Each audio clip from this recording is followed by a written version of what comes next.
Washington for us. Thank you. Sets the table for a lot of discussion right now with a member of the House Armed Services Committee, Republican from Wisconsin, Marine veteran Michael Gallagher. Sir, good morning and welcome back here on America's Newsroom. Good morning, Bill. Is this North Korea matter a go, do you think? Well, listen, I think it just underscores the importance of having someone like Mike Pompeo at the head of the State Department. And there's no question that he's qualified. I mean, he has had a long and distinguished career in national security, despite the fact that he's an Army guy. He has, by all accounts, performed exceptionally well at the CIA over the last year. And that also means that he can hit the ground sprinting at a time of crisis in our foreign policy and in the midst of a very complex set of negotiations with the North Koreans. And so I hope the Senate Foreign Relations Committee votes him out positively. I hope he's confirmed expeditiously. I worked on the Senate Foreign Relations Committee for 2 years. I was on the Republican staff during the Obama administration. We confirmed any number of Obama appointees with whom we disagreed. Secretary Kerry, Secretary Clinton were all approved overwhelmingly with 94 votes. And I just worry if the Democrats go down this path, it does enormous damage to a tradition of supporting presidential nominees, even if you disagree with certain policies. And it also undermines our diplomacy at this critical stage. And I get that let's see what happens on Pompeo, but just come back to the are we about to get suckered by Kim Jong-un?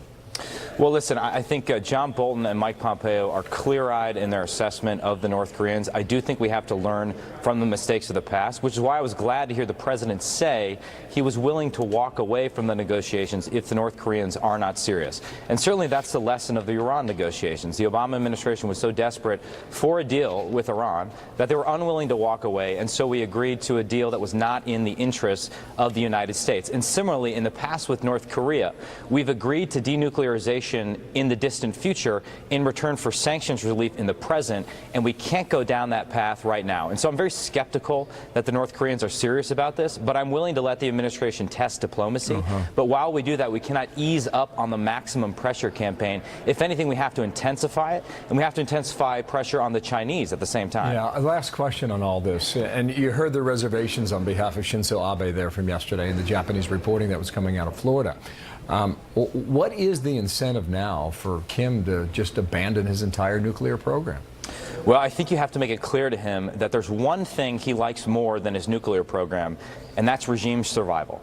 And his regime will not survive if he continues down this path. And that's why it's so important that we keep the pressure up, not just economically, not just diplomatically, but also militarily. That's why this military rebuild, which we've made an investment on here in Congress, needs to continue, because we have to use all instruments of national power to make it clear to Kim Jong-un that if he continues to threaten global stability and threaten our own homeland here in the United States, we will take whatever steps are necessary to prevent him from doing that, and he will not survive that clash. Well, sir, thank you for your time today, and I guess the way you feel about Mike Pompeo, you need to have a conversation with Rand Paul very soon. Sir, thank you. Come on back.